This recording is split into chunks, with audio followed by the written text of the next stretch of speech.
कोरापुट जिले में स्वाभाविक हो पारुनी रबी धान मंडी मिलर न आसबार कौन धान मंडी धान उठी पारना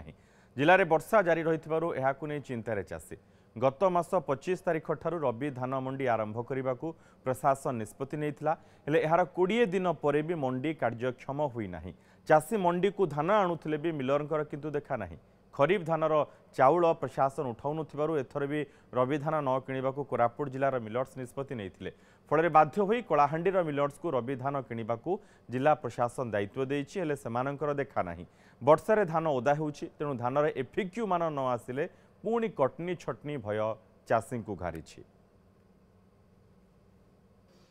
कोरापुट जिले में रबी धान मंडी को नहीं एबे भी अनिश्चितता लगी रही जिला प्रशासन निष्पत्ति अनुसार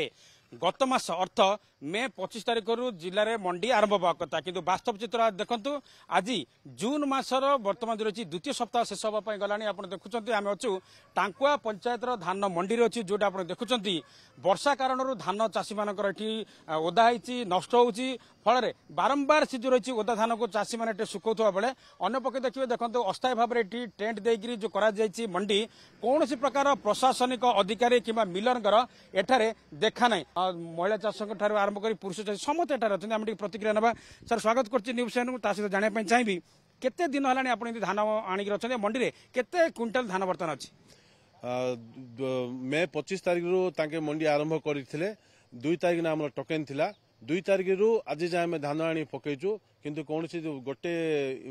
गोटे भी धान आम उठाएनी आम टांकुआ पंचायत रे 15,000 क्विंटल धान आमर उठा कथा किंतु वर्तमान जाए गोटे बस्ता भी धान उठाईनी तेणुक बहुत चाषी आम हैरान होचु वर्षा आसीगला ए क्षेत्र में जब वर्षा आ 2-4 दिन पलै आसे तेरे मिल वाला कहते आमको कटनी छटनी बहुत करेंगे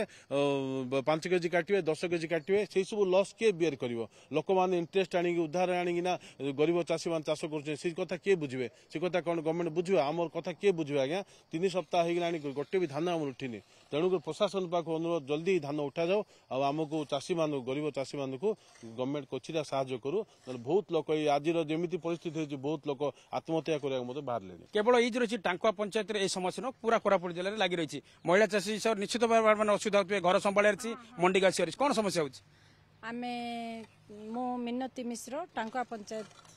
रू कहूँ आमर धान मिलर माने उठौना जेहेतु धान ओदा होती पड़ी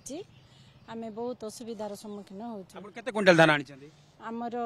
180 क्विंटल धान आसी पैसा केंती करछन्ते आपण धान बिकिले तो आपण घर चलुथु बोले पैसा के आपण तो बर्तमान मिली नथियो जे धान बिक्री करलेनी कोन समस्या होची परिवार रे धान बिक्री करले ही आमे परिवार प्रतिपोषण करछु मु जने मो स्वामी नाहती जेहेतु